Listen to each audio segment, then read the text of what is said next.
a lot of what I'm going to be talking about today is actually why we don't talk about insurance. Why is it that we ignore the topic of insurance? And it's not just insurance, it's death and money as well. And it just happens to be that life insurance is a combination of all three of those things, which makes it a difficult topic to talk about.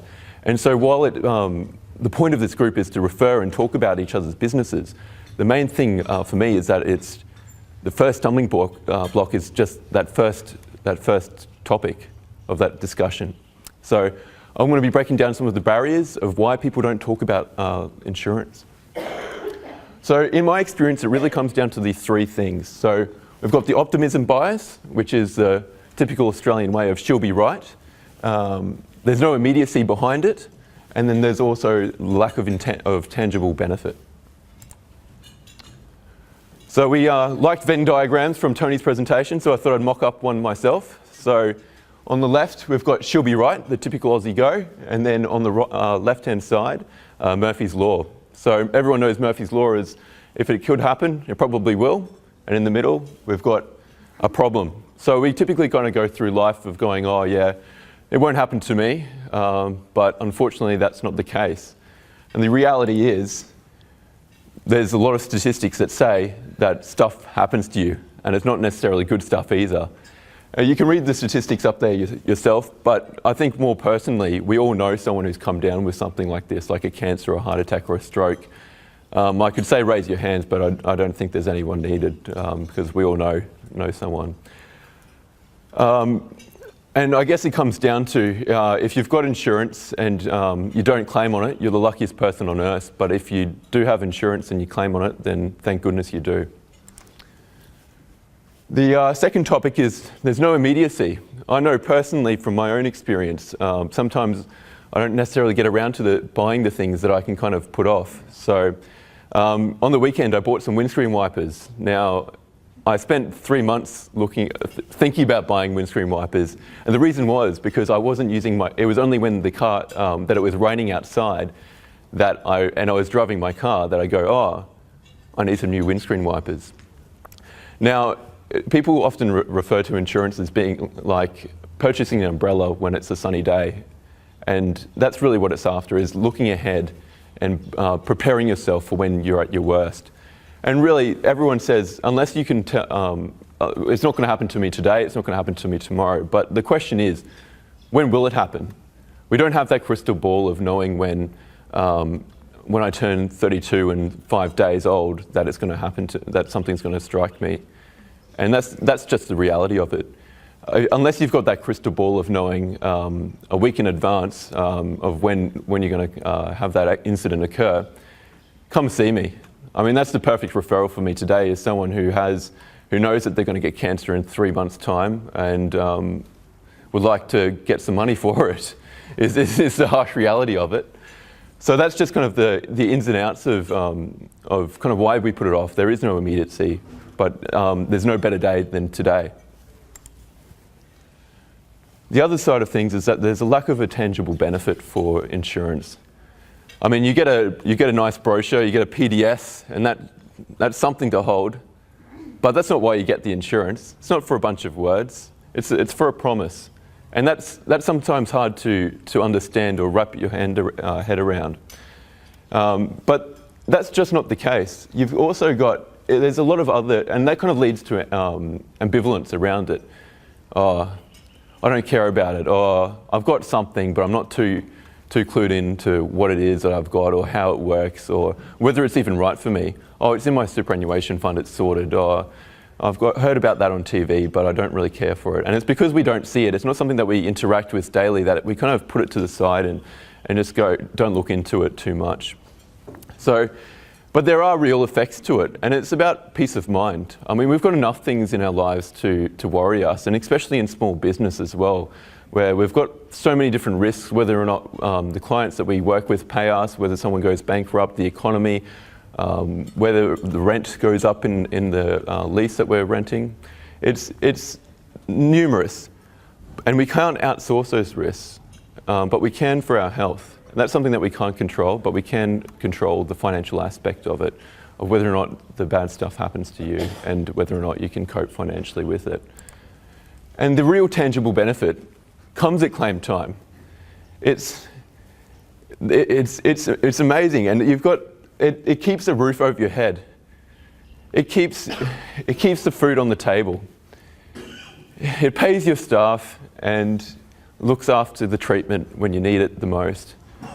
And most of all, it keeps your dreams alive. You don't, just because shit's happened to you doesn't mean that what you aspire to be and what you aspire to happen needs to be put on the wayside while you get over your illness or your accident or injury. The main thing is, if you've got this in place, then plan A is still possible. It doesn't have to be plan Z all of a sudden and scraping by. But most of all, it's about maintaining financial dignity. That's what I do. And that's why I do it. So where do I come in? So, talking about insurance, as we've discovered, isn't a comfortable affair. But it's my job to make the uncomfortable as I can be. And it's not a fun topic, but it could be the most important topic to talk about. And so it's our responsibility to make sure that we're having it when we can. And it's great because there's only one of me, but if I can get everyone on board here, then that's 31 people who are having a discussion about insurance that they wouldn't have otherwise. And that's a good thing, because it's not just going to be something that's fallen by the wayside, because we do have an under-insurance problem in Australia. There is a reliance on government, and the Centrelink allowances for disability pension is not much. We're talking $100 a fortnight or so. That's not a way to live. And I view my job as not just a way to get money or just a job. It's a way of making a difference. And I have made a difference, and I'll continue to make a difference in people's lives as they make claims, because it's inevitable. We've seen the statistics. 1 in 3 Australian males will come down with a cancer. And that's just a cancer. We're not taking into account the accidents. We're not taking into account the heart attacks or strokes or anything along those lines. So it comes back to what I was saying. You're lucky if you don't come down with these kind of things. I guess people also struggle where to begin when it comes to insurance. There's a lot of noise out there in the marketplace of, oh, do I go through my super fund? Do I go direct? Who do I talk? Do I go to the bank and they talk to me? I guess the biggest place to start off with is someone who can give you that advice. And that's what I'd like to do. And that's the opportunity that I give people. It's just having a conversation about what could happen, what do we want to do about it. It's not as difficult as you might think. And this is a little triangle that I mocked up, and it's essentially what motivates us to succeed or do something. And we've got people have got to be capable to make what they want to have happen. They've got to be motivated, and they've also got to know what they want to have happen. And too often, we get stuck on what we want to have happen, and that's what the red clear. So that's where I give direction and clarity around what the next steps are in as unbiased fashion as I can. So that's a conclusion of my talk. What I'd be really grateful for today is just anyone who I haven't had a one-to-one with. I think that's probably the next step for getting to know me, as I am still new to the group. And just finding out a bit more about our processes. The biggest thing for me today is just to hopefully lift the veil on the taboo that is talking about insurance, and just hope that at least we go away from here, whether it be talking with our partners, talking about it with our daughters and sons, or even our parents, and knowing that it's our responsibility to look after each other, because it does happen. So thank you.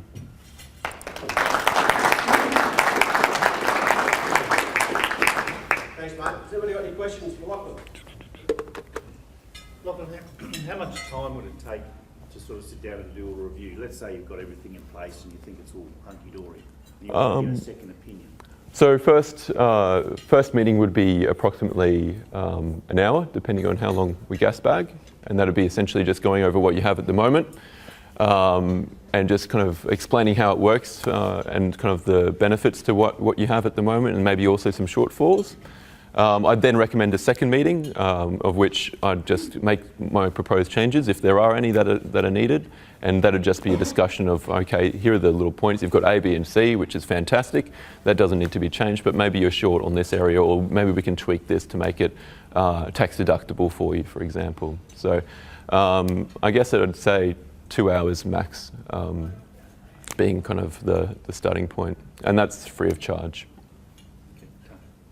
Lachlan, I've got a question. Yep. You mentioned before that people put off life insurance because, perhaps they think I've got life insurance with my super.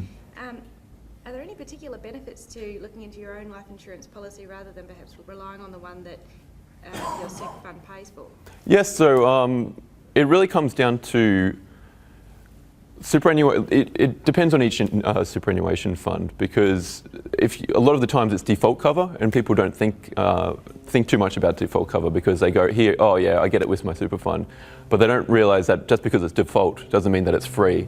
You've got it there and you're paying for it, but whether or not it's going to do the things that you want to do is another thing. So it comes down to the levels of cover being the starting point, and that's a discussion of what's preferable for you. It then goes into how does this insurance work, whether the definitions of that cover is going to be what you want it to be.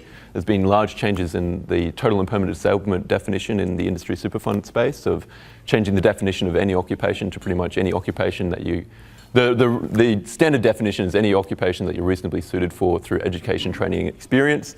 A number of super funds have changed that to any occupation that you could be reasonably trained for. So as an office worker who consider myself reasonably intelligent, I feel like I could probably do most jobs. So unfortunately, that's a definition that doesn't sit too well and comfortably with me. So that's kind of the discussion that I have, and that's and then also pre-existing conditions. You don't, when you go apply for this cover, 9 times out of 10, you're not asking any questions about your claim to claim. An insurance company would have a very dim view on the fact that you've been seeing a chiropractor once a month for 3 years, and you're saying that you've never had a back problem and it's all for general wellness.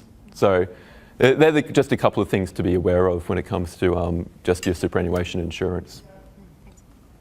So, thank you. Good question. Thanks, guys.